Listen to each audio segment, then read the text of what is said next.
Muy buenas noches, tengan todas y todos ustedes. Una enorme alegría abrir las puertas de Catafixia, los libros en el centro, para albergar esta conversación, para albergar este encuentro que siempre es motivo de celebración y de alegría, juntarnos a hablar de libros, y en este caso de libros y diseño. Parece una obviedad, pero creo que siempre es bueno tenerla presente. Los libros entran literalmente por los ojos, también por el tacto, también algunos por el olfato, pero principalmente por los ojos.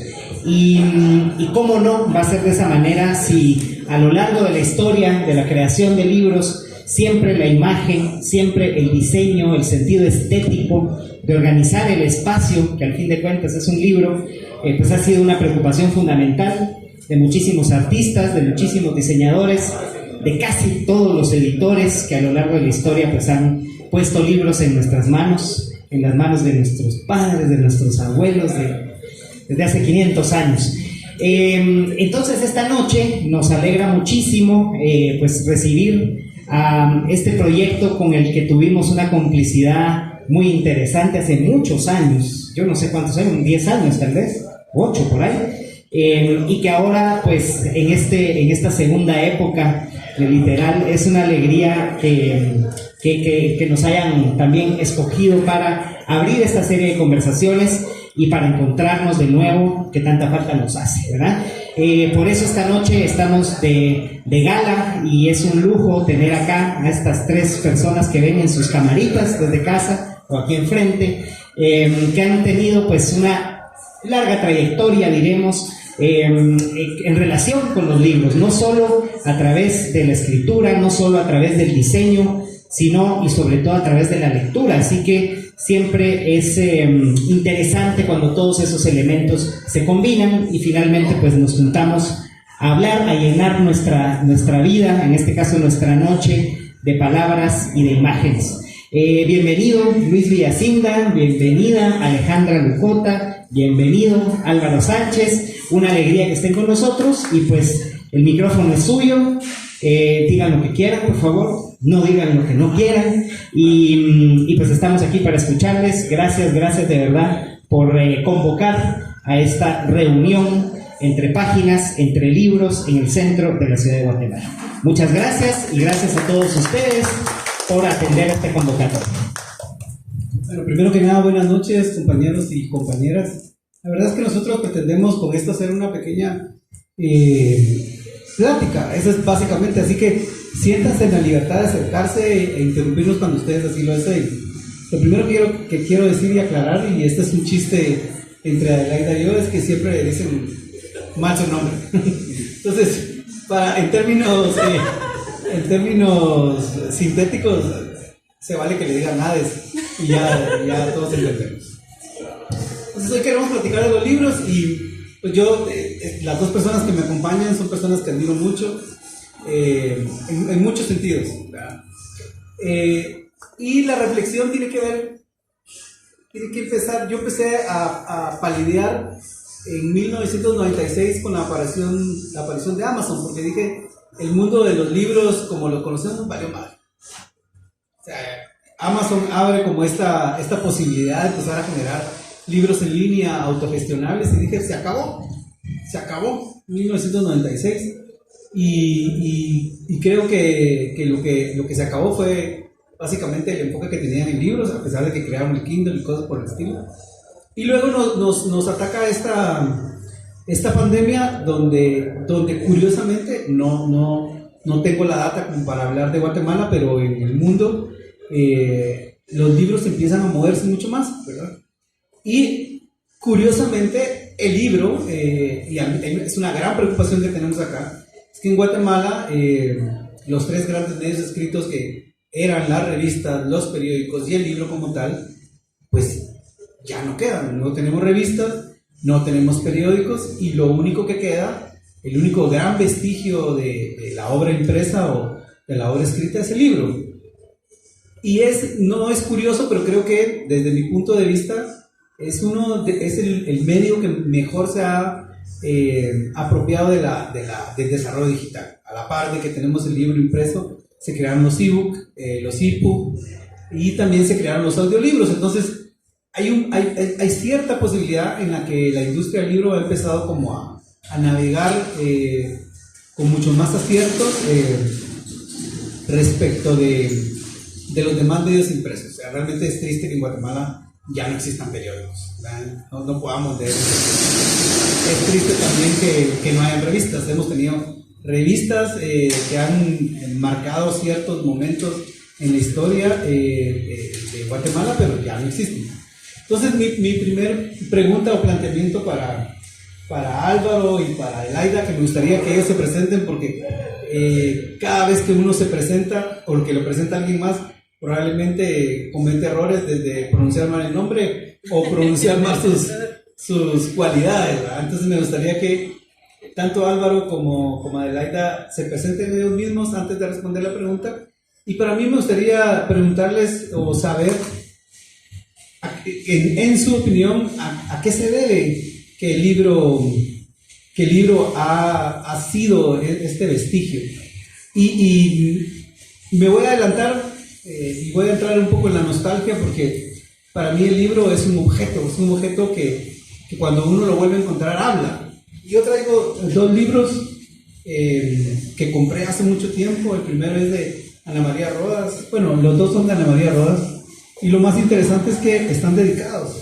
Entonces, cada vez que los libros están dedicados, pues ganan, se vuelven diferentes, se vuelven, no sé, tienen algo más, ¿verdad? Y podemos pasar revista por libros que han sido como, no sé, que han marcado, Los Amos de la Noche de la editorial X, que también está dedicado. Entonces, un libro de esos no puedes deshacerte. Entonces, ¿cómo haces para que en las nuevas tecnologías pueda publicar un libro, ¿verdad? Hubo un momento de mi vida, yo recuerdo que allá en Revista Crónica, no recuerdo quién escribió ¿cómo se dice? Refirieron un libro, y el libro era de Octavio Paz y era La Llama Doble. Y curiosamente a mí siempre el sexo y el amor y el erotismo me llamaba la atención. Y me dediqué a buscar el libro aquí en Guate y nunca vino el libro. Hasta que, platicando con Sofos, ellos me dijeron que me lo traían. Entonces, esperé mucho ese libro a que viniera. Entonces, la inmediatez que tiene el ebook, la inmediatez que tiene un audiolibro, ya te va de esa espera. Entonces, no sé, creo yo que esa angustia o esa búsqueda, yo no sé si a nosotros particularmente, los que crecimos con el cassette, pues nos tomaba tiempo para hacer tu listadito y poder regalarle al otro un cassette dedicado con música. Cuando uno regala un playlist no se siente lo mismo. Cuando uno recomienda una película de Netflix no se siente lo mismo, ¿verdad? Y así han habido un montón de libros, como este libro que ya conté una anécdota de él, que fue, creo, uno de los primeros libros que yo diseñé.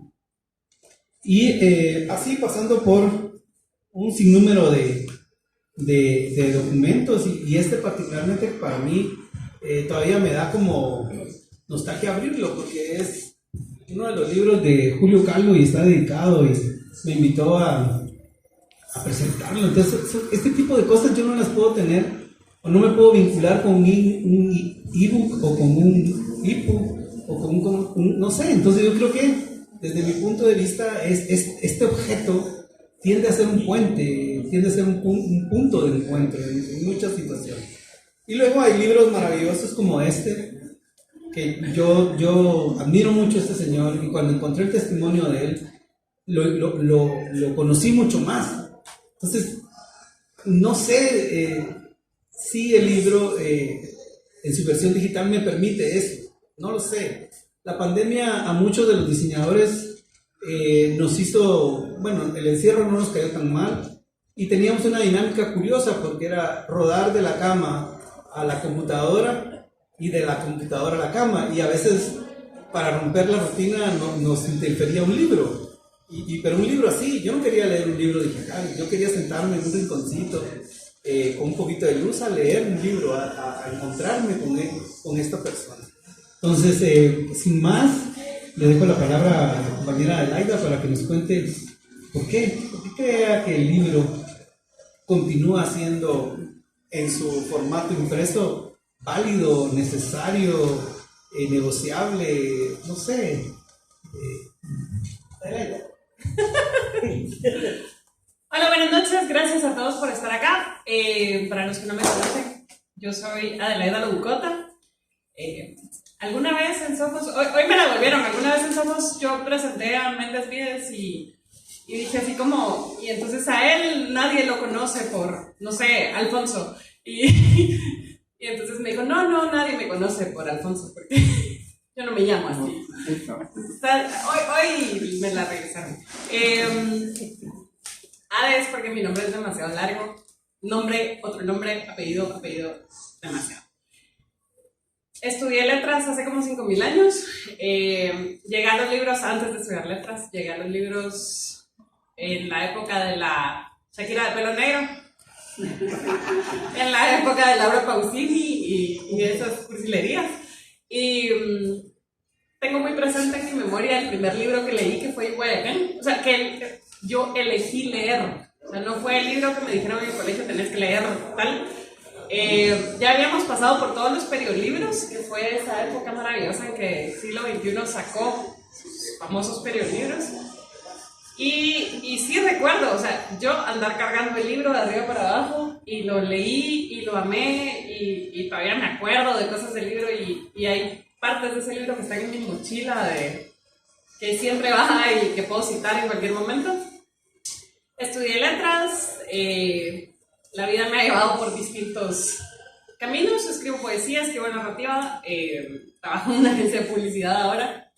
Durante más o menos 10 años dirigí clubes de lectura en la biblioteca de la Marroquín, que era lo más raro que a alguien le podía pasar en ese momento. O sea, primero no eran populares los clubes de lectura, segundo a mí me pagaban por leer, y a mí me parecía lo más chilero de la vida, y cuando le decía a los chavitos, es que a mí me pagan por leer, los chavitos me miraban con cara de nada. Y usted está feliz por eso.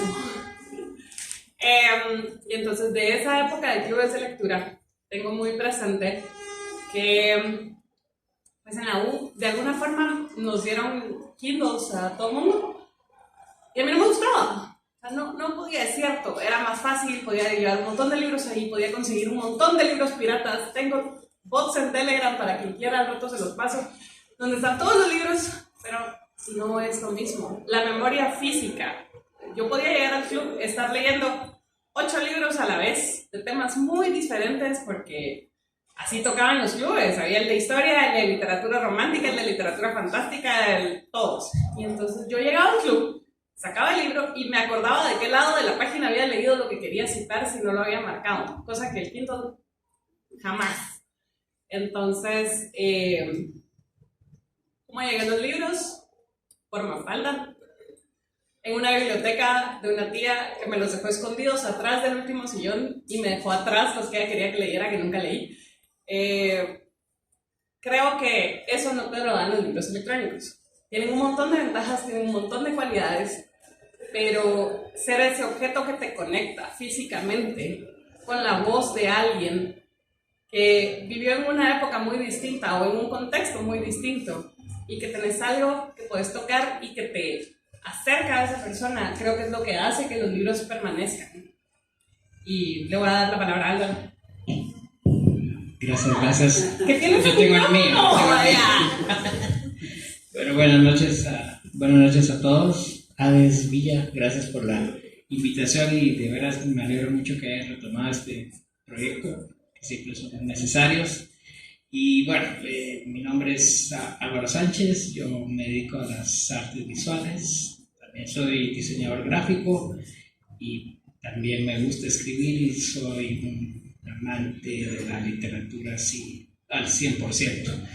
En mi caso, digamos, como yo llego a crear este hábito de lectura, o digamos el amor a los libros, yo creo que eso se lo debo a mi abuelo, que era un gran lector, a pesar que él murió cuando yo estaba muy pequeño. Nunca tuve como la oportunidad de como compartir sus gustos por la lectura, pero Sin embargo, él me heredó una colección increíble de libros que por supuesto aún la conservo, y fue chistoso porque yo llegué solo, o sea, yo no recuerdo ni a mi madre o a mi padre así como verlos con el tema de los libros, así, sino que fue una cosa que simplemente gravité a ella, y curiosamente fue con libros de arte. Hay una colección que a la fecha tengo y era digamos distintas etapas del arte, arte francés, el Renacimiento, los rafaelitos y toda esta cosa, y fue mi acercamiento la primera vez fue puramente visual, o sea, sin saber que años después eso era a lo que me iba a dedicar, es más chistoso. Digamos que yo nunca tuve como una guía de alguien que me dijera deberías empezar por leer esto o esta otra cosa, porque recuerdo que en el colegio y también en los días de la universidad eran unos libros que 100% de las veces eran obligados, entonces o sea, ahora que lo recuerdo, un libro que leí la primera vez fue Sábato, hombres como engranajes, y lo vi sin saber que Sábato después se iba a convertir en uno de mis autores favoritos, pero fue por esta cosa de que me obligaron a leer algo que obviamente en ese momento pues, tal vez no estaba ni listo para entender de qué iba el libro. Entonces en algún momento, digamos, entendí que no iba por ahí la cosa, sino que empecé a buscar como temas que de alguna forma llamaran mi atención, y poco a poco fui formando una pequeña colección, y eso quiero ir con el tema de por qué el libro el libro como objeto para mí va a estar siempre, nunca va a dejar de ser relevante, porque cuando pienso en digamos, en la colección de libros o en la pequeña biblioteca que he ido formando, yo puedo trazar un mapa de la persona que me he convertido, ¿no? O sea, es como yo puedo ver las primeras lecturas de los primeros libros que compré, como aquellos sueldos miserables de los 90, pero que te alcanzaban que sea algo, y ibas a Sofos cuando todavía estaba ahí en el auxiliar de la Reforma y comprabas algo, y ese libro te llevó a otro libro, ese autor a otro autor, y fue una cosa, en mi caso fue muy, muy instintiva. Obviamente en el camino empecé a encontrar, digamos que así que camaradas con los mismos gustos literarios, y ya fue una cosa de intercambio de leer esto, debería leer esto también, y así se va formando la cosa. Pero aparte del objeto del libro como tal, yo creo que pues, también uno necesita tocarlo, ¿no? Es una cosa que se convierte también, creo, en un fetiche, y ciertos libros son un objeto de deseo, ya sea por la portada del autor, porque fue primera edición o lo que sea, pero siento que eso jamás me lo va a dar todo este tema de los libros digitales ni nada. De hecho, nunca le puse atención a cuando fue todo ese boom de Kindle y toda esa cosa. Realmente yo no me llamó la atención, y no porque fuera esta persona, eso, o sea, como medio renuente a toda esta cosa nueva que como liceales, o sea, claro que tiene sus ventajas y todo, pero jamás va a llegar a mí a estar por encima de lo que es el libro como tal, porque si no fuera por el libro, digamos, estos lugares no existirían, ¿no? Y eso es lo que provoca los libros, ¿no? Provoca crear incluso hasta una serie de comunidad con otras personas con las que compartís tus mismos gustos. Probablemente eso pasa con el otro, pero siento que sería raro estar todos aquí con o sea, no siento que funciona así. Entonces, digamos, para resumirlo todo, para mí la importancia del libro y ver cómo esos libros van creciendo en una librera me sirve a mí para darme cuenta en la persona que te has formado, y cómo tu pensamiento se ha ido moldeando a través de todos los libros que has has coleccionado y después poder compartir eso con alguien más, poder venir a agarrar un libro y tal vez dedicárselo a alguien. Eso jamás te lo va a dar la experiencia esta, ¿no? Así te mando un correo ahí con no, es, o sea, te mando el PDF. Ajá, te mando el PDF y ajá, o sea, jamás va a ser eso, ¿no? ¿Me entendés? Creo que eso tiene también el libro como objeto, esa cualidad que se vuelve algo súper personal con alguien. O sea, el momento que le regalas el objeto a alguien para que lo ponga en su librera y tal vez le vas a cambiar la vida a esa persona por ese libro que lo leyó y ve una dedicación tuya. Esas son cosas muy ya que pasan a otro nivel que jamás va a tener el tema digital. Pues es interesante porque yo creo que no existe nada más erótico que ir a la biblioteca de alguien que a uno le interesa y investigar qué lee, ¿verdad? Decir, wow, mira, Bukowski. Sí, era como decía John Waters, ¿verdad? Para el cineasta, ¿no? Si llegas a la casa de alguien y no tiene libros, no te lo cojas. Eso por un lado. Y por el otro lado, esto de que el libro sea un objeto que se tiene que tocar, es completamente válido y por eso es que las relaciones a distancia no funcionan. Y lo otro curioso también es que hay una herencia que nos vincula. Sin embargo, digamos, yo tengo 3 hijos y mi hija más grande, pues ya son nativos digitales. Yo pensé que ellos iban a hacer un parteaguas entre todo.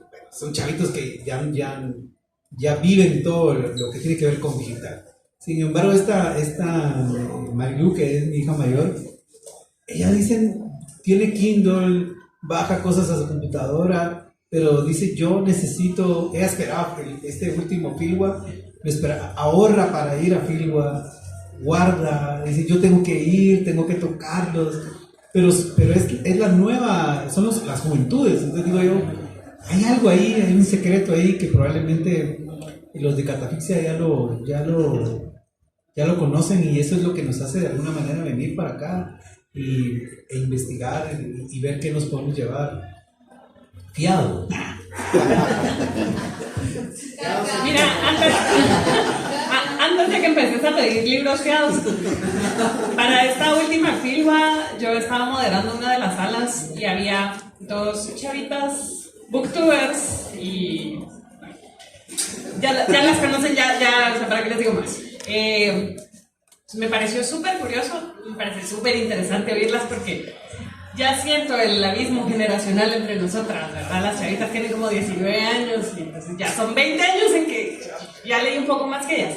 Y entonces,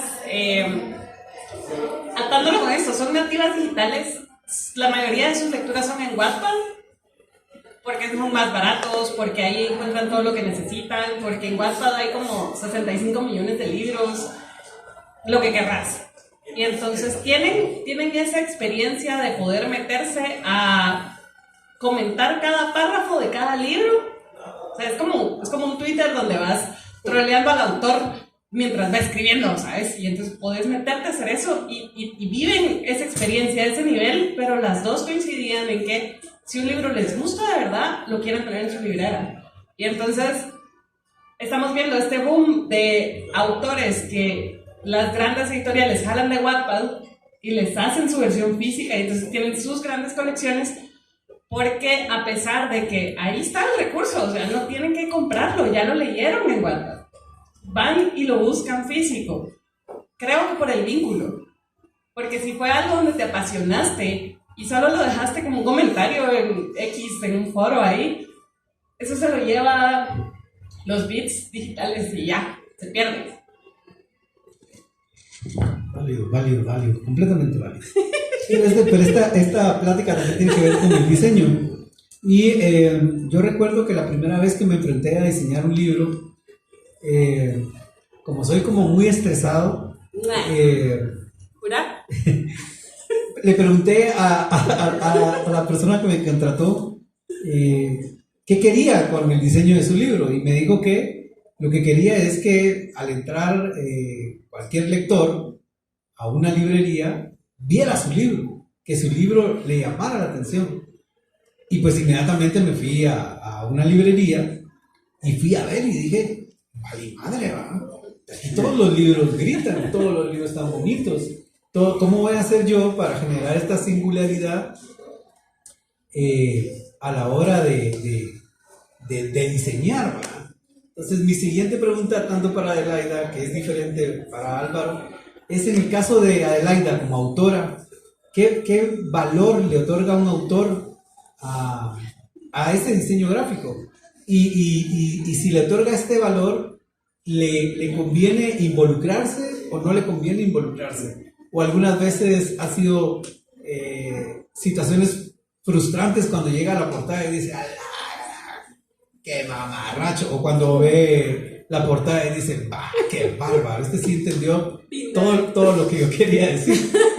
Y en el caso de Álvaro, la pregunta tiene que ver con, o sea, ¿qué recursos utilizas a la hora de diseñar la portada de un libro? Porque, o sea, hablas con el autor, lees el libro, porque sí se requiere de mucho análisis, síntesis para poder llegar a la idea visual, ¿verdad? Entonces, si algún diseñador que tiene mucha experiencia en libros no se asusta cada vez que le dan un libro porque dice, ¿y esto de qué va? Pues a mí me preocuparía. Creo que hay editoriales que resuelven mucho el diseño gráfico a través de un diseño de colección y entonces no pasa nada, hacemos el mismo diseño para 10 libros y vale madre.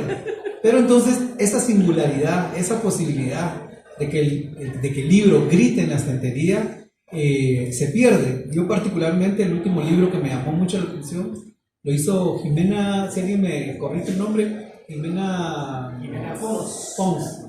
Grito, de Regina Galindo. Literalmente el libro grita. Entonces digo yo, qué bárbara, y solo es tipografía, no tiene nada más que eso. Entonces dije yo, qué bárbaro, qué buena interpretación, ¿verdad? Puede ser muy literal, le pudo haber llegado a la primera idea, pudo haber leído, pudo haberse entrevistado, pudo haber visto los performances, pero digamos en el caso de Álvaro me interesa eso. Álvaro creo que se quedó corto en su descripción, y voy a tener que ampliarle. Porque Álvaro, pues a mí, yo le sigo la pista desde que no era famoso. Desde que andaba con chango. Entonces, a mí me parece curioso porque Álvaro tiene un estilo que ha venido construyendo desde el análogo y sobre todo desde el collage. Digamos que si alguien me hubiera preguntado a mí, ¿cuál es la tendencia en la cual uno puede volverse famoso, rico y viajar por el mundo? Y alguien me hubiera dicho collage, me hubiera dicho pero bueno, con eso los dejo y si quieren empezamos por Adelaida y para terminar con Álvaro. No, mejor empezamos con Álvaro. Empezamos con Álvaro, pues. Ok. Gracias por la descripción mía. Gracias por decirte rico. Ajá. No es así, pero bueno. Bueno, sí es interesante que menciones esto del proceso porque realmente es algo que disfruto mucho hacer. Que creo que si no lo hiciera así no haría portadas de libro. Pero en mi caso el proceso sí tiene que ir como por varias etapas. Creo que eso se debe a tantos años de haber trabajado en publicidad y digamos que es como el mismo proceso de cómo desglosas una idea, cómo haces una campaña, por así decirlo. Digamos que los principios son bastante similares y al menos a mí sí me ha funcionado.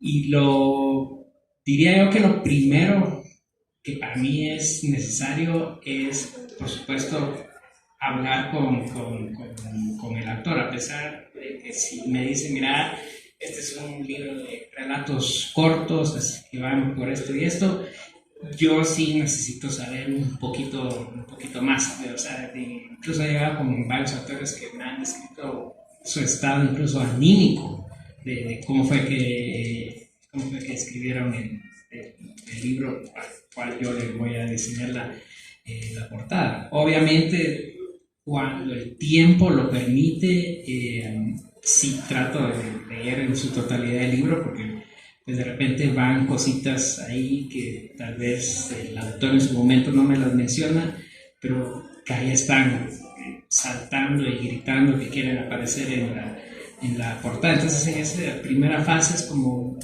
digamos, un 50% de ambas cosas, ¿no?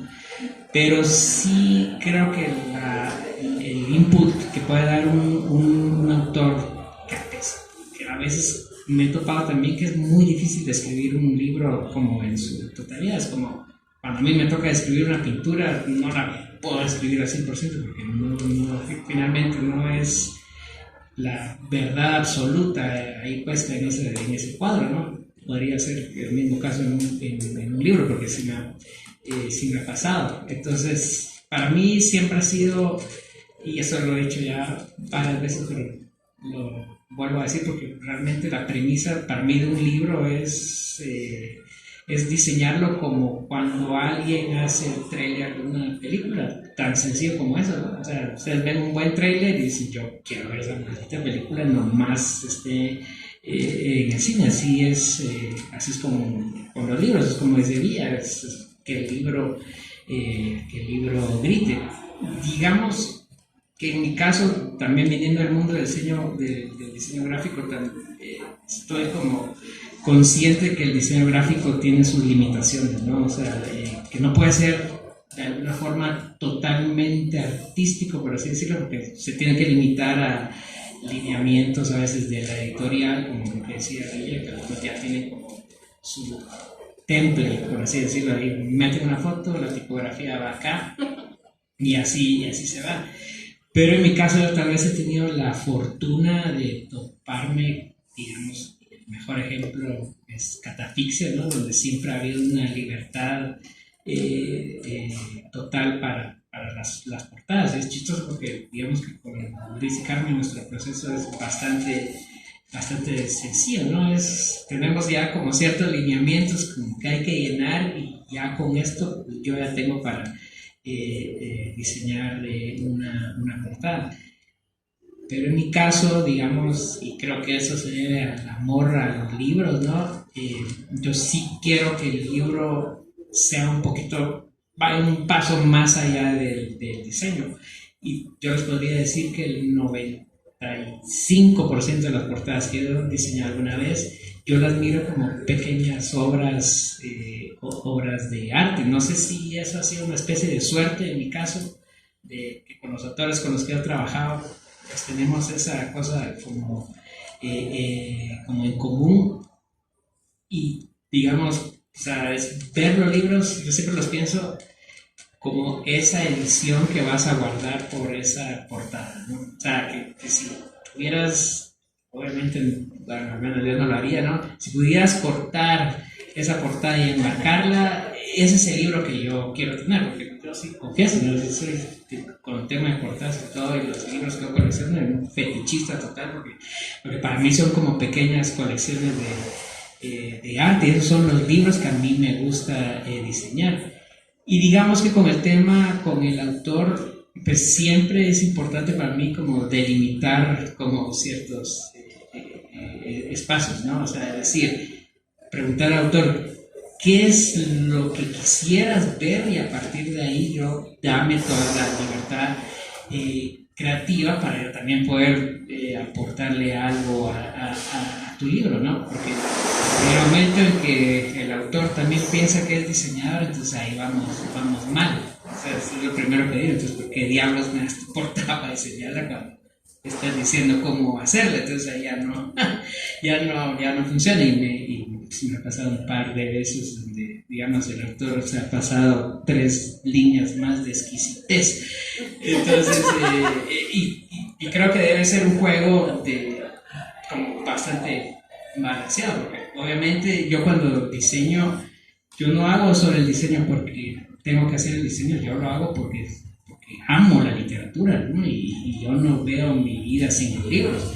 Y digamos que me ha sucedido muchas veces, incluso hasta con discos, que yo he llegado a obras maestras solo por la portada.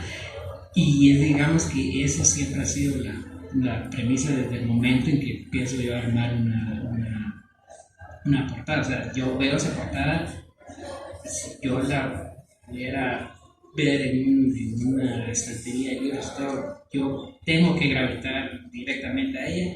Esa es la portada que para mí funciona. Y de repente, pues también las mismas portadas van encontrando su camino con otros autores que también entienden de alguna forma así decirlo, como el mood de las portadas, ¿no? Que entienden que van un poquito más allá del diseño gráfico. Y eso es cuando otros diseñadores me han preguntado, eso es lo que yo trato de explicarlo. Es una cosa bastante difícil porque finalmente se vuelve una cosa bien personal, porque eso obedece a todas tus influencias y todo eso. Pero para mí esas deberían ser las portadas, ¿no? Pequeñas obras de arte que van a tener un lugar especial en tu librera y que finalmente se van a convertir en esos objetos que nos vas a atesorar el resto de tu vida, ¿no? Y es un poquito desde el punto de vista del diseñador de cómo funciona para mí el hacer una portada de libros o discos. ¿Sí? Bueno, 2 puntos. Primero, ya te cachamos que tenés un archivo secreto de portadas cortadas, así, sí. Tiras el libro y guardas solo la portada. Ese me la quedo. Yo creo que toca un punto álgido aquí, sensible, que es qué tanta sensibilidad literaria tiene un diseñador para agarrar una obra literaria. Perdón, pero no cualquiera, chato. Desde el punto de vista de los autores, por supuesto que uno tiene una idea en su cabeza de cómo quisiera que se viera y del deseo ese de, ajá, mi libro debería ser. Y hay varias cosas. Te tapas con el editor que te dice, ni madres, no nos alcanza el dinero para esa tu locura. Olvídate. O esto es una colección y ya tenemos contratado al diseñador que va a hacer la serie de portadas y te aguantas. O es una edición artesanal independiente y no tuviste pisto para contratar un diseñador y te aguantas. Es muy chilero cuando existe esa sinergia entre el diseñador y el autor. Mis libros, los que han sido publicados por editorial, han tenido la fortuna, creo yo, de haberse topado con diseñadores que leyeron los cuentos. En el primer caso de algo que le pasó a otras personas, la portada la diseñó Winston, ahí en la editorial Cultura. Y entonces, o sea, él leyó los cuentos y él entiende literatura y él entendió el cuento. Y entonces la portada me la mandaron y fue así como la probás y yo, mano, a huevo. Esto es, o sea, el chavo captó realmente.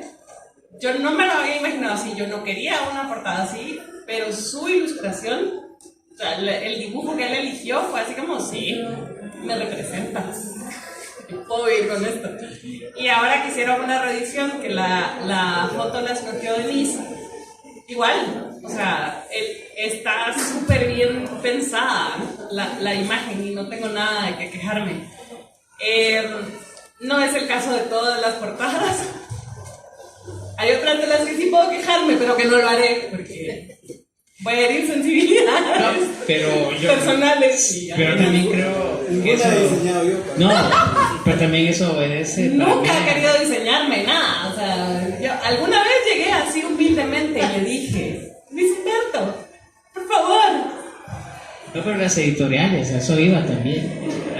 Por eso es que cité a la Cata, que digamos, para mí desde el momento que ellos decidieron hacer los libros y toda la cosa, eso fue como, puedo apostar que fue el punto número 1, ¿no? O sea, si incluso hubiera que si hubiese que hacer un template o algo, también se busca la manera de que ese template sea agradable, pero aquí la fortuna fue de que fue una editorial que supo desde el principio que querían que digamos, en la parte del diseño, ya con el autor y lo que es el libro, fueran como de la mano. O sea, yo creo que en años venideros, o sea, se podría sacar un documento sobre las portadas, por ejemplo, de lo que ha hecho Catafixia, y fuera de la Cata, digamos, editoriales como, no sé, Random House, que también le ponen mucho... Ajá, ciruela sí, le ponen mucho coco a sus portadas, ¿no? Son cosas que digamos, o sea, están son de las principales, ¿no? Entonces creo que sí tiene que ver mucho con eso, ¿no? Porque si viene una editorial, yo me he topado he visto casos de editoriales donde decís, no, póngale tal foto y ahí se va. Y la tipografía es esa, y no importa, que le haga huevos el autor y ya, o sea, ¿entendés? Y ahí, porque así es. Bueno, las editoriales también tienen que toparse con el problema de a qué hora convenzo al diseñador de que lea este mamotreto de 1300 páginas para dentro de 2 semanas que tengo que presentar el primer draft de la... Puede pasar. Son tristes los de Anagrama, por ejemplo. Bueno, sí, pero la es una editorial con tanto peso como Anagrama, sí he visto unas cosas que dan tristeza. Sí, son terribles, ¿no? Pero afortunadamente no es el caso de todas, ¿no? Entonces, y eso es lo que yo sigo celebrando, ¿no? Tengo un ejemplo de Anagrama. Me anduve siempre buscando el libro de Trainspotting, ¿ah? Y me lo encontré en Anagrama. Fatal. La portada lo compré porque había visto la película y quería leer el libro, ¿ah? Porque dije, ¿cuánto se quedó en el libro? Que no pudo entrar en la película. Y fue fatal porque la portada realmente era parte de un sistema y igual lo compré. La siguiente metida de pata fue que nunca me di cuenta que estaba traducido al español de España. Lo peor, al final tiré el libro. Dije, en algún momento lo voy a conseguir o voy a aprender inglés británico. Ni lo regaló, lo tiró. Pero bueno, estos momentos, digamos, la pandemia y toda esta era, esta revolución digital que estamos viviendo, hay dos situaciones que a mí me parecen interesantes: la singularidad y la atención. Y en esta búsqueda me he encontrado con estas dos nuevas tendencias de redes sociales que son los Bookstagram se dice, y los Booktokers, ¿verdad? Los Bookstagrams, o sea, si yo tuviera que apostar por uno de los dos, apostaría por ellos, porque básicamente adaptaron el Instagram, pero desde la parte de la fotografía y desde la parte de las portadas. O sea, entonces ahí dije yo, nice, ahí tenemos un montón, ¿verdad? Porque son perfiles de Instagram que no cuentan mucho del libro, sino que hacen fotos bonitas con las portadas de los libros, ¿verdad? Y de repente ponen un Kindle y decís, eso se ve fatal, ¿verdad? Pero entonces digo yo, qué interesante, porque las nuevas generaciones, que son chavitos, están adoptando quizá no la literatura en su profundidad, pero sí en la superficialidad del cómo se ve. Y eso a los diseñadores que estamos, o que nuestro negocio es eso, es hacer que las cosas se vean atractivas y comuniquen lo que tienen que comunicar, llama la atención. Del otro lado del booktuber, pues son todos estos tipos de influencers que pareciera que sí leen el libro, pero también uno cuestiona y no es que uno tenga como un nivel intelectual más alto, pero también uno cuestiona qué es lo que están leyendo, ¿eh? Y no es que tengamos nada contra este tipo de lecturas que ellas hacen. Pero sí. No, pero digamos que empezás a ver un común denominador. Entonces, partiendo de eso, digamos, de la singularidad y la atención, a mí me gustaría saber, en el caso tuyo, Adelaida, como autora, ya llevas varios libros, ¿verdad? ¿Cómo haces para que el próximo libro tenga esa singularidad que te va a hacer diferente del anterior libro? Y no estoy hablando de poesía, estoy hablando de narrativa, ¿verdad? Porque creo yo que poetas, todos somos poetas.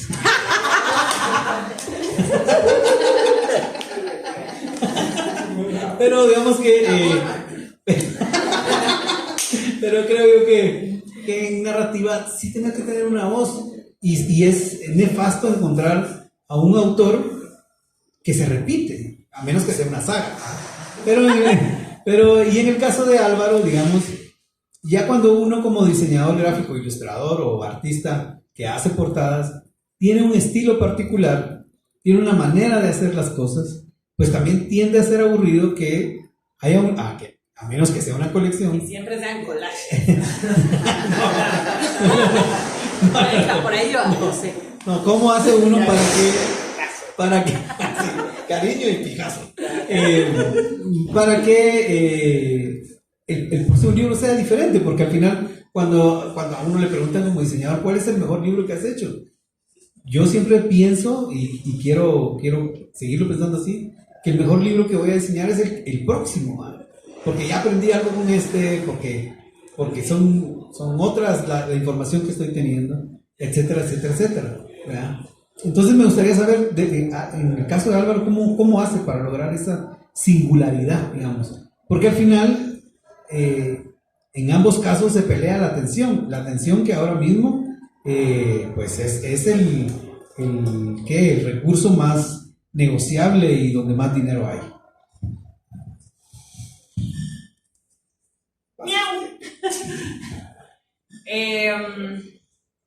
Mira, pues, una de las bases de la esencia de un escritor de verdad, si le podemos poner un título, la persona que se toma en serio escribir y hacer literatura, le va a dar mucha pena que a los 40 sus textos suenen igual que con sus relajos que tenía en los 20.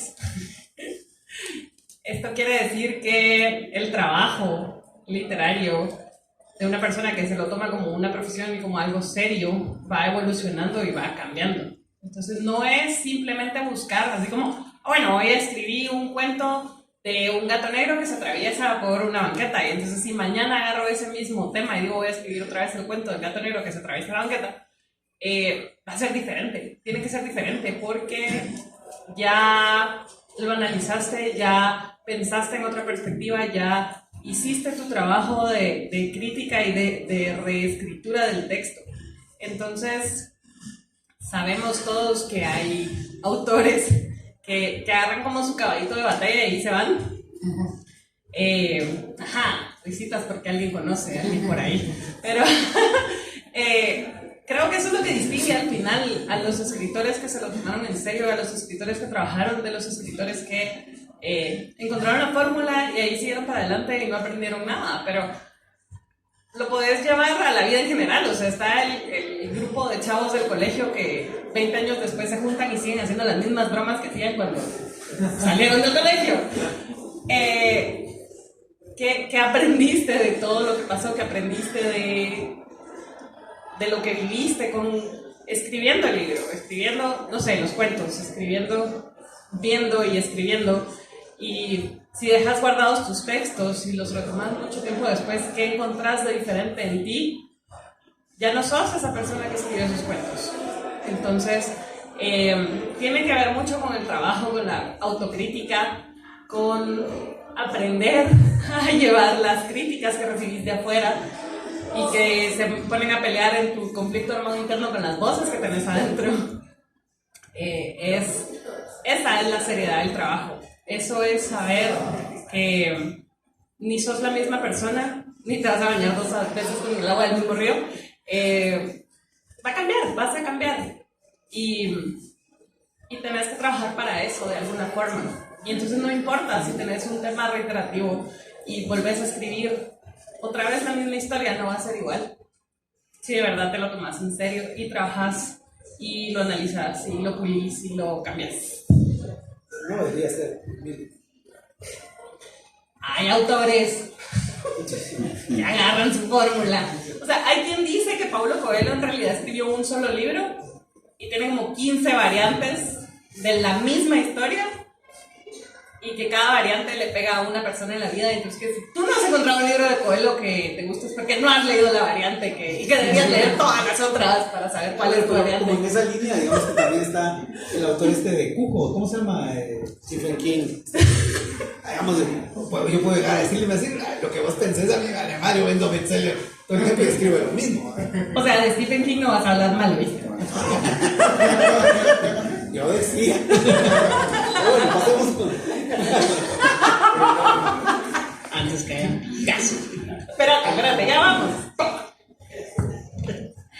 No, bueno, en el caso del diseño, bueno, ahí es como interesante porque, bueno, yo puedo decir que las personas que me buscan a mí para sus portadas es porque supongo yo que les gusta el estilo visual que yo manejo, ¿no? Porque si no, pues, ¿para qué me van a buscar? ¿Por qué cobras? No cobro tan barato. Sí, podría ser económico, pero estoy con descuentos, Sánchez Fotos, de que me paguen. Sánchez Fotos.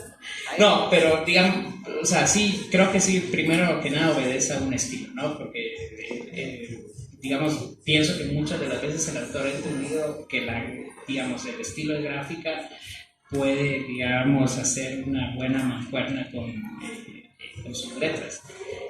Claro, con los años vos desarrollas tu lenguaje visual y toda la cosa, y digamos que con cada portada sigue madurando y madurando y madurando. O sea, si alguien viniera ahorita y me dijera, Villacinda, hermano, quiero que hagas mi portada, pero quiero que te eches una...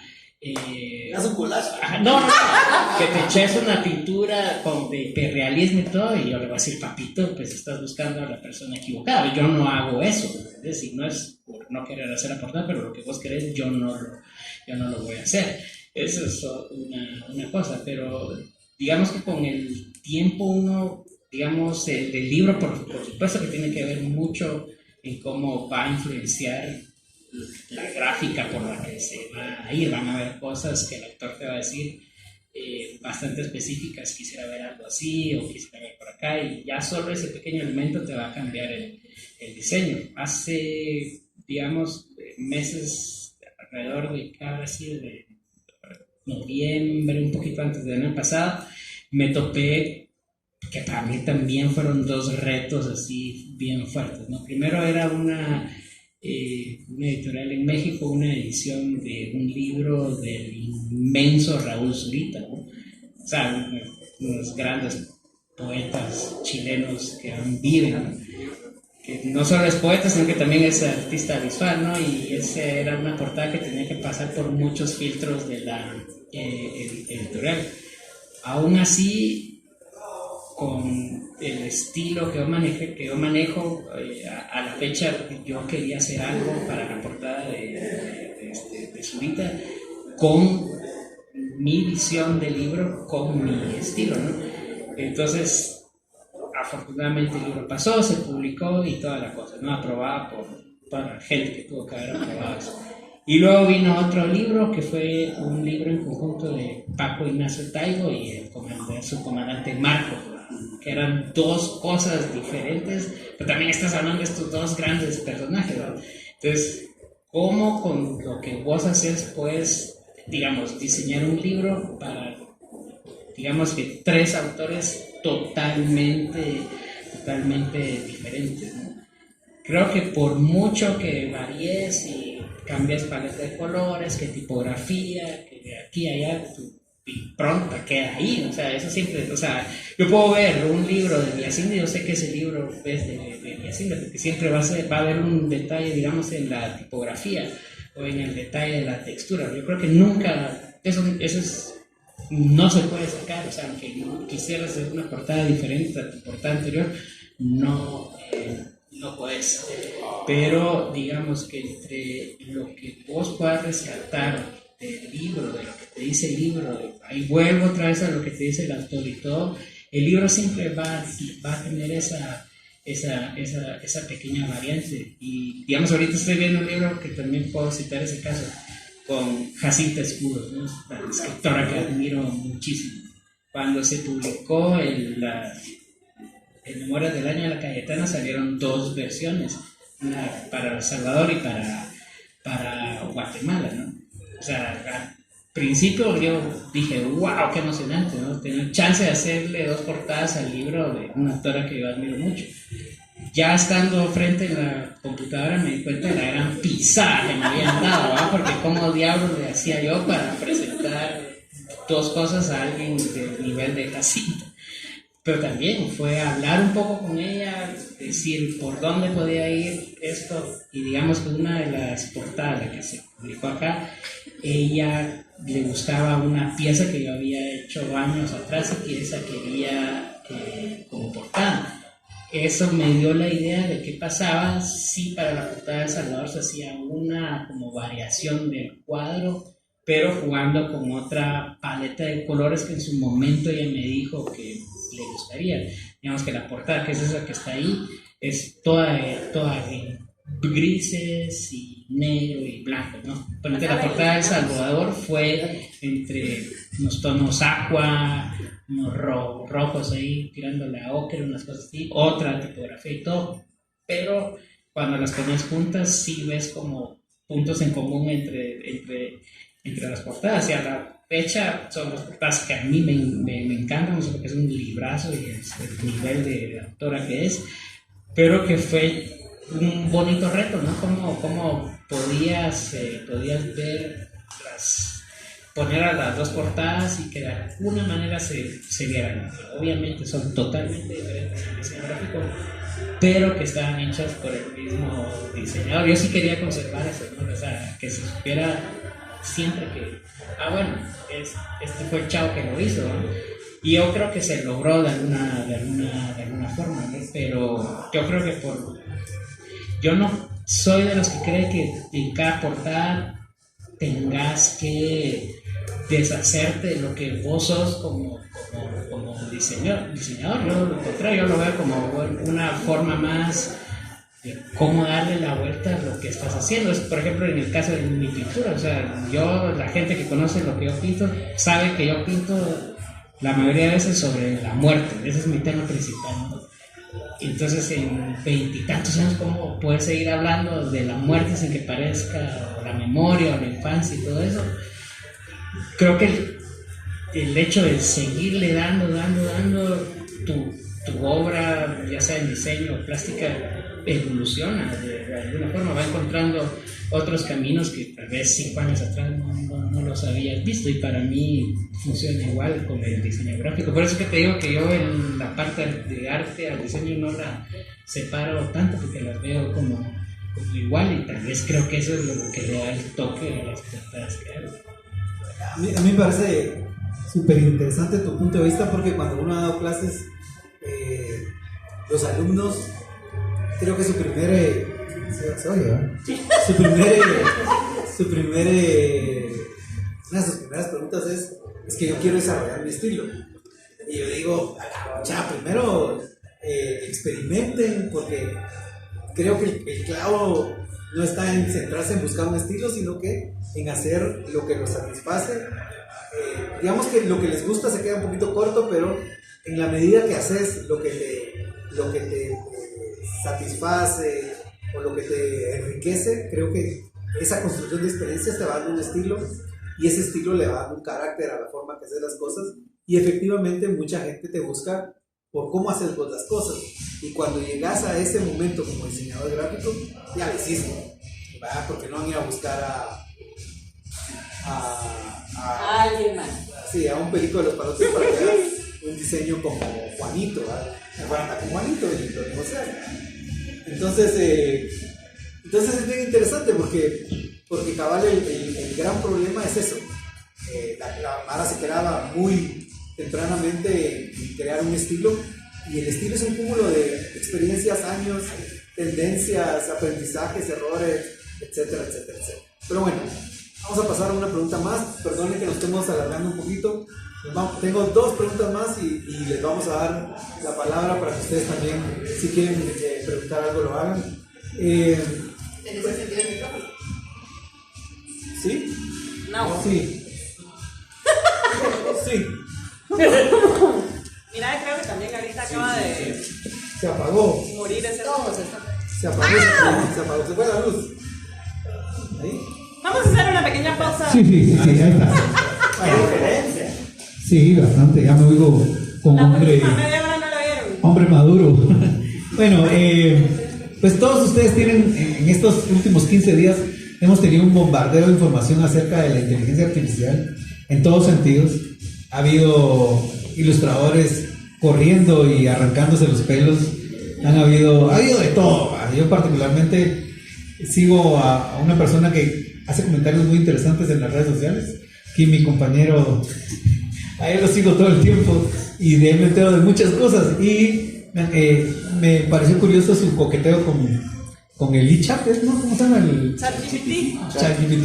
Entonces, desde ese punto de vista me gustaría preguntarle a cada uno de ustedes dos si tienen conocimiento acerca de la inteligencia artificial. ¿Cómo crees vos, Álvaro, que esto va a relacionarse con el diseño gráfico? Y en tu caso, de Adelaida, pues la verdad es que he probado este chat y se pueden construir muchas cosas. Creo que si quieres partir, digamos, esa onda es brujería, ¿verdad? Entonces me llama mucho la atención porque creo yo que hay gente que sí lo va a poder, más allá de una cacería de brujas o de quemar o arrancarse las vestimentas, creo que hay gente que sí lo va a poder adaptar, manipular y sacarle provecho. Digamos, particularmente me gustan mucho las ilustraciones que está haciendo este chavo, no me recuerdo cómo se llama este hombre. Es un ilustrador, diseñador. Vos lo has de conocer. Letona. ¿Cómo? Letona. Él. Es chavo. Leí la mente ustedes. Él y yo. Ese chavo está haciendo cosas muy demasiado. A mí lo que pasa es que tengo un problema con la perfección. Yo creo que la perfección, no sé, me parece falsa. No vemos gente tan bonita. No sé, creo yo que te lleva a momentos de perfección que ya no son reales, ¿verdad? Entonces, me gustaría saber cuál es su opinión acerca de esta onda. Mira, pues parte de la polémica y la discusión está en: ¿nos van a quitar el chance de las máquinas? Y volvemos otra vez a esa pregunta. Y hoy justamente estaba viendo a alguien que decía: miren, mucha, esa misma pregunta se la hicieron cuando inventaron la calculadora. Entonces sí, a huevo, o sea, si sos alguien que solo suma y resta, la calculadora te va a quitar el chance, pues.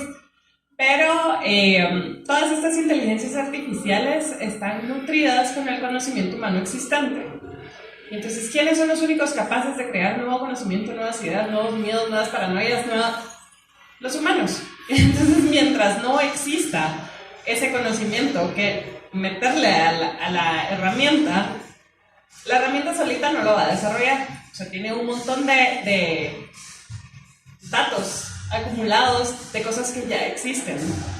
Pero siempre va a haber algún pendejito que va a decir: eso no existe, yo me lo voy a inventar ahorita. Tuve este aha moment y me inventé esto.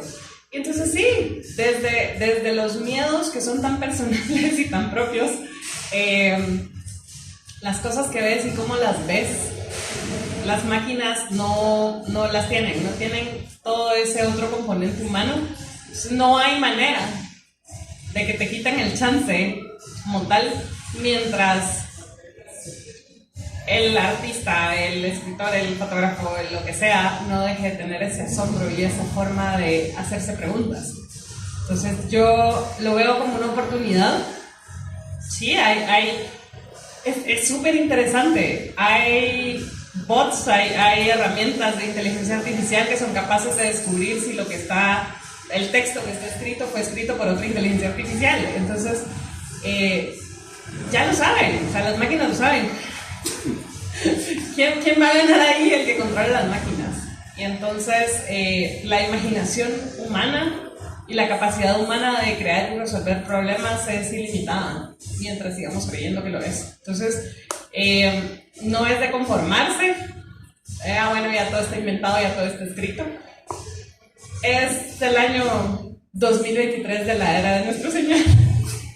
Y seguimos escribiendo de amor y de miedo y de muerte y de cuando éramos niños y de tal. Todos los otros miles de años de historia antes de nuestro Señor, igual estábamos escribiendo de amor y de muerte, de cuando éramos niños y de mi abuela y tu abuela y nuestras abuelas y tal. Entonces, volviendo un poco a lo de la voz propia y cómo encontrás tu voz, todo el mundo que cree algo, o sea, que escriba, que pinte, que se ha preguntado si no está repitiendo algo que alguien hizo en el pasado. Y a huevo que sí. Ya, todo está dicho, creado, inventado. Entonces somos unos necios que seguimos tratando de ver algo que alguien más no vio o de hacer una conexión que alguien más no hizo o de unir dos ideas que alguien más unió. Y ahí vamos, y vamos a seguir en eso, creo yo. Y va a haber muchas más otras herramientas y vamos a tener más oportunidad de ver cosas que no hemos visto hasta ahora, pero va a seguir siendo algo que crea una persona que lo ve y se lo imagina y dice, yo puedo hacer esto. Ah, no, vos tenés tu micrófono ya. Yo tengo el mío. ¿Están despiertos? ¿Se despertaron? No, bueno, con lo que dice Hades, yo también puedo estar 100% de acuerdo con el tema de la inteligencia artificial. De hecho, pues sí, a mí también me ha gustado últimamente coquetear un poquito con eso, pero esa misma discusión la teníamos con un amigo hace algunos meses por el tema artístico, ¿no? Y a la conclusión que llegamos luego de muchos whiskies fue de que realmente nosotros creo que pueden haber muchos beneficios de eso, pero a lo que quiero ir es que nosotros lo vimos como ver la inteligencia artificial como una especie de compañero de brainstorming, ¿me entendés?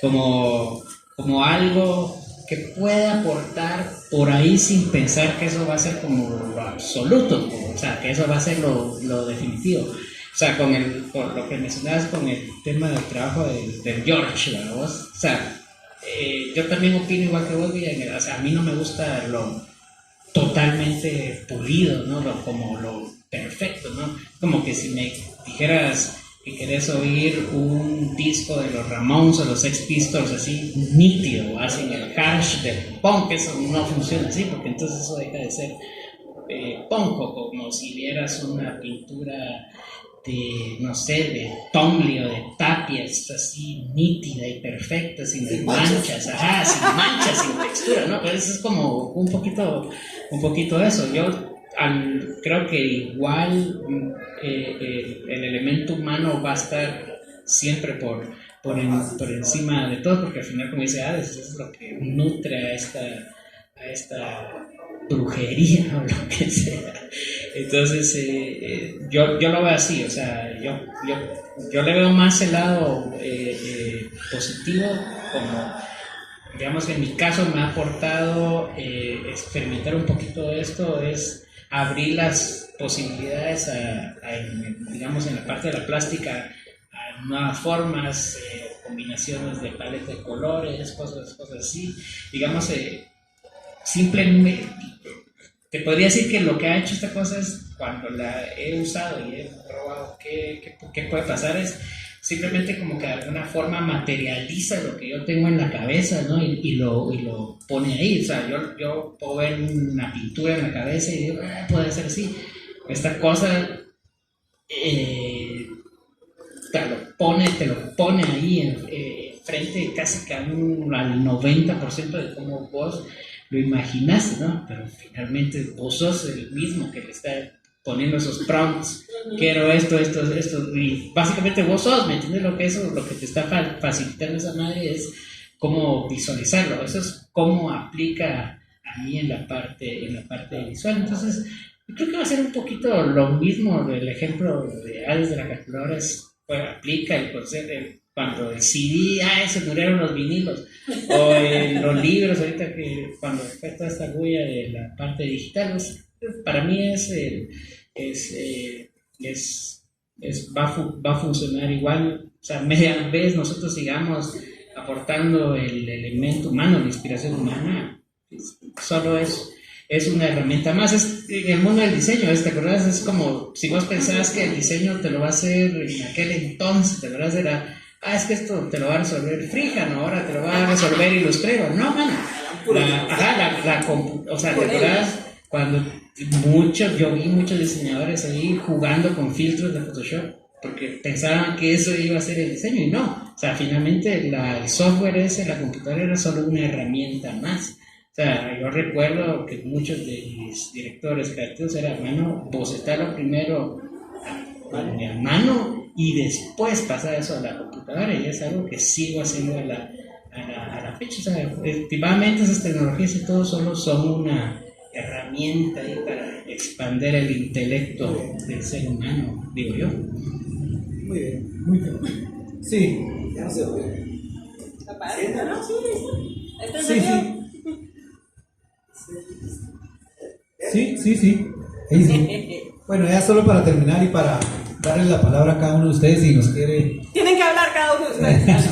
si nos quiere preguntar algo. Yo tengo 2 puntos más. El primero es, me gustaría saber, o que respondan ustedes, ¿para qué sirve leer? Así de sencillo. Y lo segundo es, ¿qué libros han sido significativos para ustedes? Sé que es muy difícil porque pues tienen mucho tiempo leyendo, pero habrá 1, 2, 3 que les son significativos.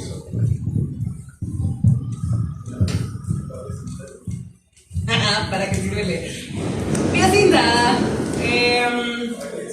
Mira, pues, si yo quiero convencer a alguien que no ha leído nunca nada en su vida, es decirle, mira, léete esto.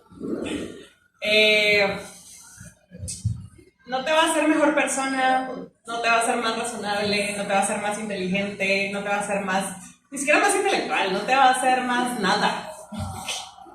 Creo que lo único que hace la lectura es que te abre una pequeña duda y te puede aportar una nueva pregunta. Ni siquiera todos los libros hacen eso. Así como le pasó a Álvaro con Sábato. O sea, hay libros que no es tu tiempo de leerlos y que no importa qué tan clásico sea, qué tan importante, qué tan todo el mundo lo esté leyendo. Si no es tu tiempo de leer ese libro, no te va a servir de un carajo. Y no lo vas a entender y no te va a gustar y va a pelar lo que diga el mundo. Creo que eventualmente uno se topa con un libro que le contesta algo que uno no sabía que se estaba preguntando concretamente. O sea, de repente te topas, en el caso específico de la narrativa y de la ficción, de repente te topas con un planteamiento que le da voz a una pregunta que tú tenías y te la contesta de alguna forma. Nunca es definitivo y nunca es una sola respuesta. Eso te da a leer, la oportunidad de encontrar eso. Y entonces, ¿por qué leer? Porque no se lo va a encontrar uno a la primera y la respuesta que funcionó para uno no va a funcionar para nadie más. Libros que yo no me canso de recomendarle a la gente porque me han conmovido. A mí me encanta, o sea, que un libro me haga llorar, o reírme, o enojarme, o tener una reacción física, visceral, porque es un montón de oraciones juntas. O sea, son letras que de repente hacen que tengas algo físico. Eso es lo que a mí me gusta de los libros, que te hagan reaccionar físicamente. Entonces, el día que yo entendí, el único cuento de Borges que yo he entendido realmente fue un día que me sacó una risa.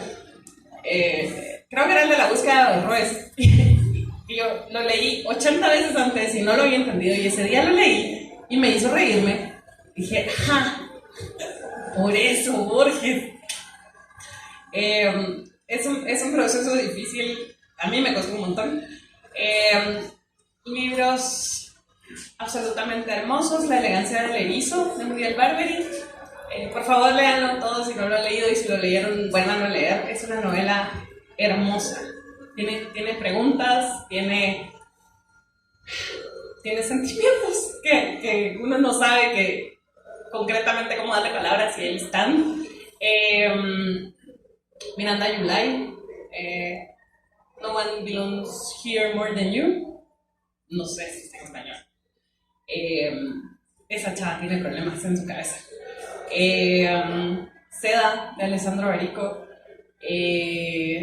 Italo Calvino, por último El Cuervo. Tengo cierta debilidad por las historias cortas. Tobias Wolff, del que estaba hablando hace rato con Jesse. El cuento se llama Bullet in the Brain. Ese sí está en español, búsquenlo. Dura como página y media y te vuela la cabeza literalmente, como la bala. No me hagas hablar más de libros porque no dejo de hablar en toda la noche. Ahí está. ¿Para qué sirve leer? Bueno, yo creo que lo resumiría, al menos para mí, para qué me ha servido, es simplemente para plantear mejores preguntas a los grandes enigmas de existir, no sé, o sea, tan sencillo como eso, como tal vez es como el mismo principio de la filosofía, ¿no? Pues, hacer mejores preguntas para tal vez respuestas que no sé si vas a obtener algún día, pero así me ha funcionado. Leer para mí me ha ayudado a cuestionar todas las cosas, ¿no? Ya no dar por sentado que las cosas son así, así, así. O sea, no, o sea, simplemente leer me abre más puertas. O sea, si yo pudiera poner un ejemplo, o sea, leer para mí es como que me pusieras en un corredor lleno de puertas. Ya, yo soy el que tiene que abrir todas las puertas, ¿no? Yo no puedo seguir de largo y abro esta y tal vez la otra, no, tengo que abrirlas todas y eso es lo que a mí me provoca la lectura, ¿no? O sea, y con los años creo que el nivel de curiosidad simplemente ha ido creciendo y creciendo y creciendo y me encanta eso, o sea, me encanta ser curioso y cuando alguien me pregunta ¿qué debería hacer yo para hacer tal y tal cosa? Para mí es simplemente eso, seguir siendo curioso y tener la gana de ver qué hay detrás de eso, ¿no? O sea, porque así me funciona a mí. Y con los autores, o libros más bien, es muy difícil, yo prefiero decírtelo por autores. Digamos que la literatura, cuando me pega realmente, tal vez fue gracias a los beatniks. Bueno, yo llegué a los beatniks por Burroughs, ¿no? Pero después de con quien realmente caí así. Yo pensé que por las drogas. De vez en cuando. Y fue por Kerouac, ¿no? Ya Kerouac se volvió de mis autores de cabecera. De ahí te diría que caí me fui por autores del realismo sucio, ¿no? Cuando leí Catedral de Raymond Carver, que para mí Carver es fascinante, y por supuesto Charles Bukowski también, que sigue siendo de mis... No me aburre leerlo, o sea, sigo tratando de conseguir esas ediciones o reediciones. A mí me encanta leer a Bukowski, me pone de muy buen humor. Y también creo que no podría sacar a John Fante, o sea, Fante también es otro de los grandes ahí que me marcaron. Yo, para terminar y darle la palabra a todos ustedes, quisiera comentarles que para mí, ¿por qué leer? Creo que es un poquito más inocente, porque nunca, en mi adolescencia, tuve muy poca posibilidad de la lectura. Y entonces la lectura me permitió esperanza y conocimiento, básicamente. Y luego, para recomendar algún libro, pues como autores también, cuando yo descubrí, particularmente en una película que se llama Cabo de Miedo, cuando le da un libro a la chica y cuando le dice, este es Henry Miller y la crucifixión rosada, dije, ¿qué es esa miércoles? Y me leí Trópico de Capricornio, Trópico de Cáncer, Nexus, Sexus, Plexus, pucha, me encantó. Te perdimos. Me perdí. Y luego un autor que no he podido darle continuidad, que es colombiano, de realismo sucio, creo yo. El libro que leí se llama Técnicas de masturbación entre Batman y Robin. Búscanlo. Y si alguien quiere preguntar o hacer algún comentario, el micrófono está abierto. Y si no, pues vamos. Y sí, vamos. ¿Cuándo no? No sé si va a llegar hasta allá el cable. Mejor llego yo. Ahora. Sí. Sí, Shanda.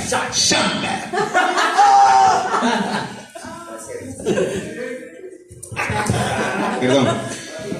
Pues esta más, como yo soy un humilde diseñador, entonces mi pregunta va a ir más que todo para los caballeros que se han ahondado en esa. Pero pues Adelaida, si también quieres contestar, bienvenida. La pregunta es, así como los vinilos eran un formato que era bastante... que daba una oportunidad para expresarse gráficamente, ¿verdad? Porque no era lo mismo ver la portada de un CD que es de este tamañito a ver, ¿verdad? Las imágenes a este tamaño. ¿Cuál es para ustedes un formato de libro que ustedes sienten que se presta a eso mismo, ¿verdad? Que es como que permite expresar más visualmente. Pues si quieres, Llega. quédate, así lo repartimos. Sí, lo rolas. Bueno, a mí particularmente, pues yo creo que no, la fórmula más espacio, más posibilidad, no me es congruente. Además, yo me divertí mucho haciendo las portaditas que eran chiquititas de la colección de Fin del Mundo de la Editorial X, porque había que ser muy minimalista, sincrético, leerse todo y que llamar la atención, ¿verdad? Y además que venía con la solicitud que fuera una colección. Entonces creo yo que no dependen, bueno, diseñar un LP debe ser mucho más chingón por el espacio, pero también hay joyitas en 5x5, ¿verdad? 5x5 es el del CD.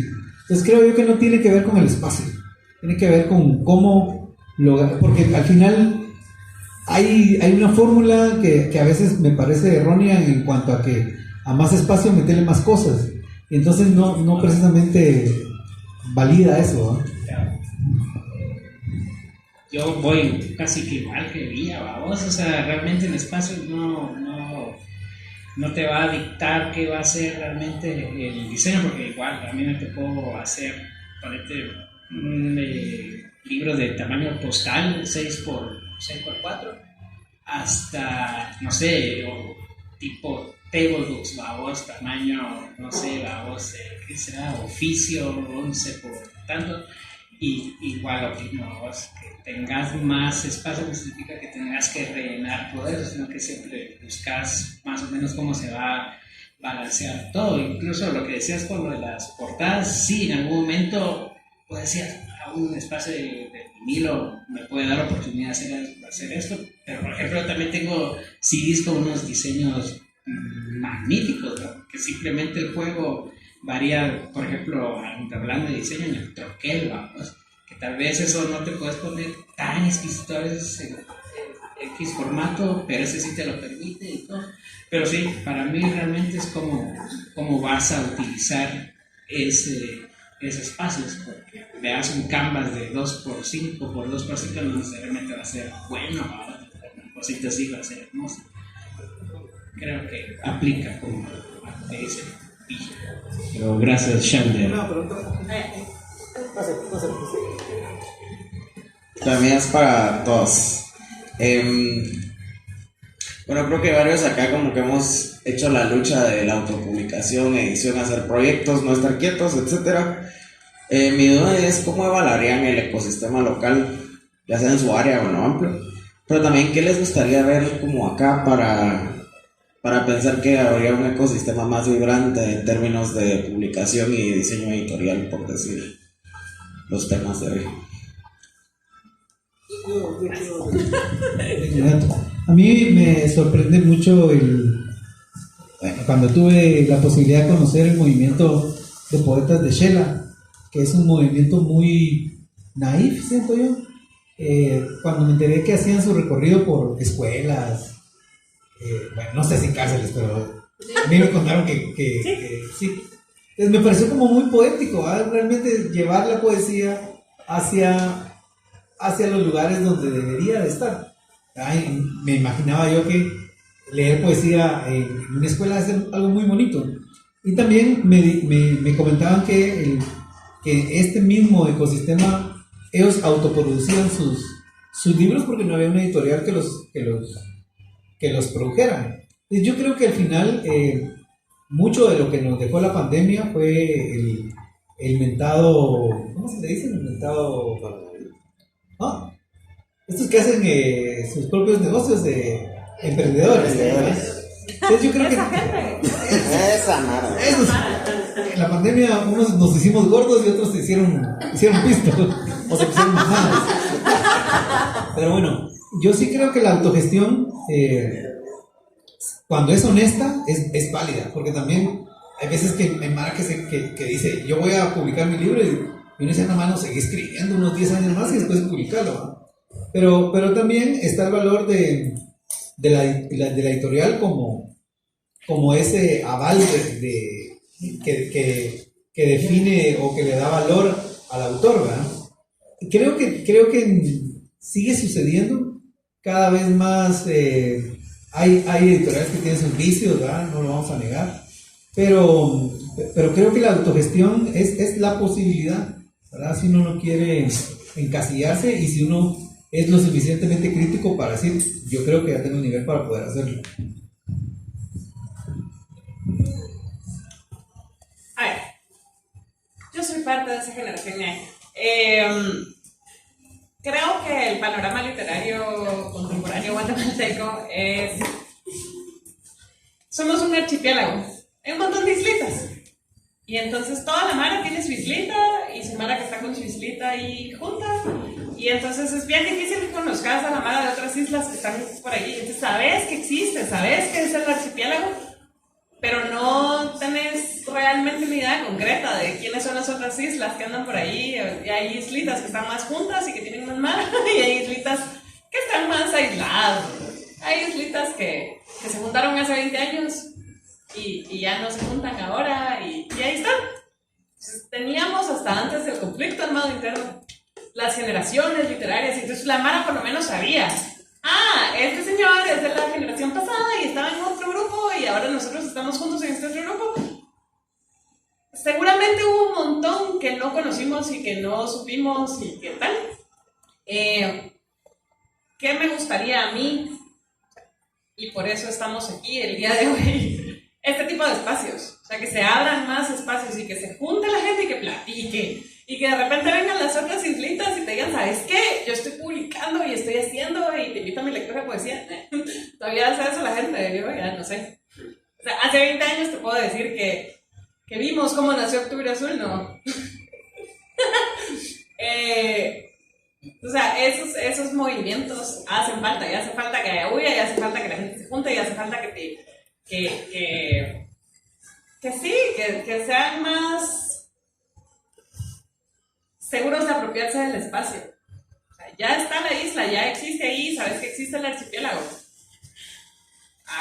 Hagamos la bulla, hagamos el ruido, y juntémonos, y platiquemos, y preguntemos, y critiquemos, y, o sea, podemos ponernos a hablar como siempre de el poco sistema de crítica, de que aquí nadie lee a nadie, o sea, sí podemos hablar de todo eso. Lo venimos hablando hace, no sé, desde siempre. Entonces, creo que sí es necesario establecer puentes entre esas islas y establecer vínculos. Y ahora tenemos muchos otros medios.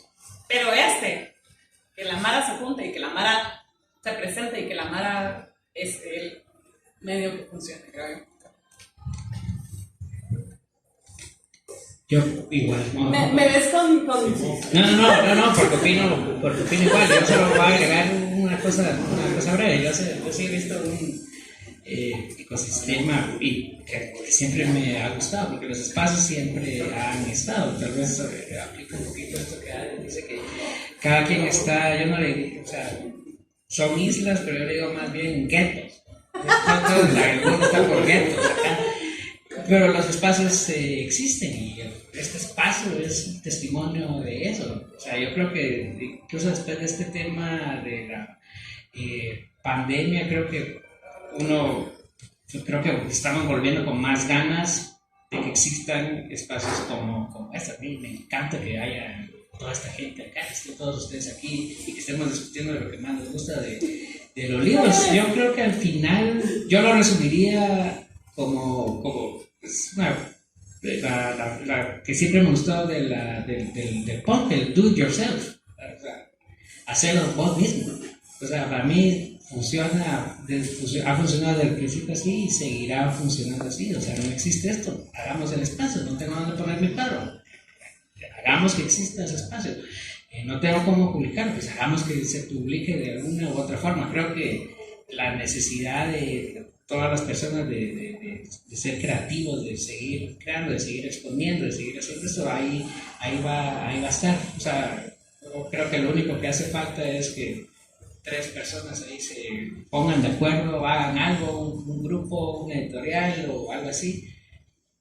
Eso es para mí lo único, ¿no? O sea, hagámoslo porque nadie más lo va a hacer por nosotros, así es sencillo. Bueno, yo creo que con eso terminamos. No sin antes invitarlos a la siguiente sesión, la vamos a volver a tener acá. No sé, me recordar la fecha, era... Es dentro de 14 días, 17. 17 tenemos nuestra sesión, va a ser diseño libros con un poquito de énfasis en la memoria. Los invitados van a ser Carmen Lucía, Alejandro Marré y su servidor. Así que no está de más dar las gracias. La verdad es que es muy bonito que estén todos acá y que encontremos en este lugar un punto de encuentro, un punto de reflexión. Y ya, se acabó.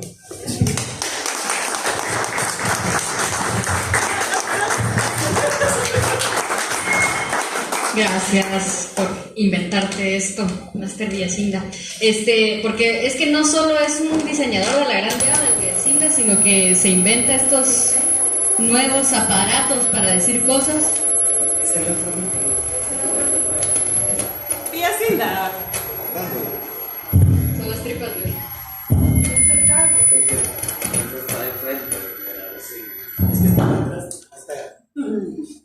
Hola.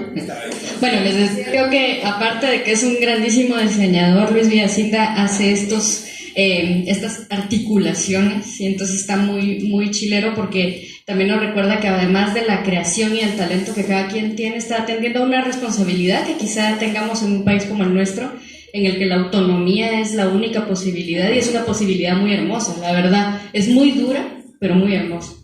Y entonces esta cuestión de pensar juntos estas cosas que parece que siempre están ahí, estamos entre un montón de libros, pero todos los procesos que llevan a nivel intelectual, a nivel de pensamiento, de memoria, de herramientas, es una cosa que no solo hay que hablar, sino que hay que registrar, y pues que estas conversaciones están siendo registradas y que van a ser parte de la memoria colectiva después, y eso está muy chilero. Y pues bueno, agradecerte eso. Y aparte que qué bonito oír hablar, ¿verdad? A los diseñadores, porque casi siempre son los que están, ponen la cara, pero están en silencio. Y entonces, sí, qué chilero. Y para nosotros como proyecto editorial que somos antes que librería, no sé, ahorita que está aquí el Alex Alonso, que está aquí el Juanjo, ¿no te has ido? El Álvaro Villacinda, que son gente con la que hemos hecho portadas, es como muy chilero recordar la carga humana que tiene cada uno de estos procesos. Y muchas gracias por eso y buenas noches a todos.